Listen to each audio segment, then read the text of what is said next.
What's going on, everybody? It's Q from Retro Q Gaming, and I want to talk about something that I have pretty much not seen anywhere, but I've always been very curious about, but I've never got around to making a video about it until right now, and that is ray tracing, upcoming next-gen consoles, Nvidia, and AMD, and how it all fits together.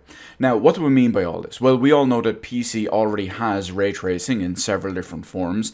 Some games have the proprietary Nvidia RTX, some have engine-specific, hardware-agnostic ray tracing, and some just use the standard Windows version DXR. As well as the upcoming consoles from Microsoft and Sony with the PlayStation 5 and the Xbox Series L, they've all touted ray tracing as the next new hype big thing that, well, like everything in consoles, we've had for a few years in PC.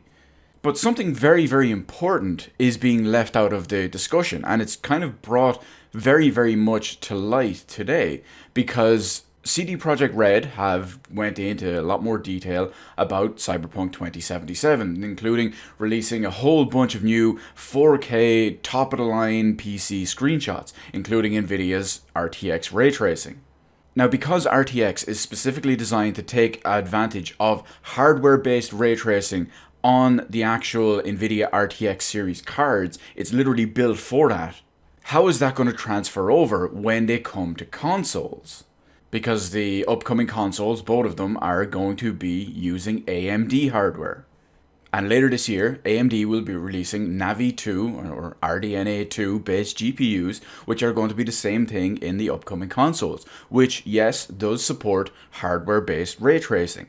However, it's still not the proprietary one that Nvidia has for RTX. Now, this kind of ties in with something I talked a little bit about a while back when you were looking at sponsored games. Companies would sponsor games to put their technology in, and at the same time it would lock out the other company. So Cyberpunk 2077, as well as many other games that use RTX, when they do come to consoles, the next gen ones, will they have ray tracing? Is it possible to rebuild it from the ground up? Because obviously it can't just be told to do the same thing on the AMD Navi based units. And not only that, but you've also got the potential implications of stuff behind the scenes, financial agreements, exclusivity agreements, sponsorship agreements. There are so many different things that can muddy the water, despite ray tracing trying to brighten all this up.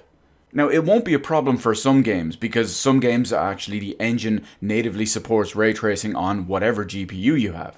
Crysis Remastered is going to be a good example of this. And hell, even Unreal Engine 5, both of them use in-engine ray tracing no matter what card or piece of hardware you have. Results will vary, of course, but the point is it's not dependent on the hardware and the potential agreements of one specific company and its technology from both a hardware and software side. So it's going to be very, very interesting to me to see how this translates across. Maybe at some point next year when the proper true next-gen version, well, next-gen console version at least, comes out on Xbox Series L and PlayStation 5, will it have ray tracing in any way, shape or form? Will this set a precedent for other games going forward? Do we know any games, I can't think of any off the top of my head, that currently exist or plan to use RTX, which are 100% confirmed to have ray tracing in the next generation console versions, specifically in an engine that does not support hardware agnostic ray tracing or DXR. Anyway, we have to wait and see. Who knows at this point, because let's face it, these companies have promised a world from these consoles and they're already starting to waver and break these promises.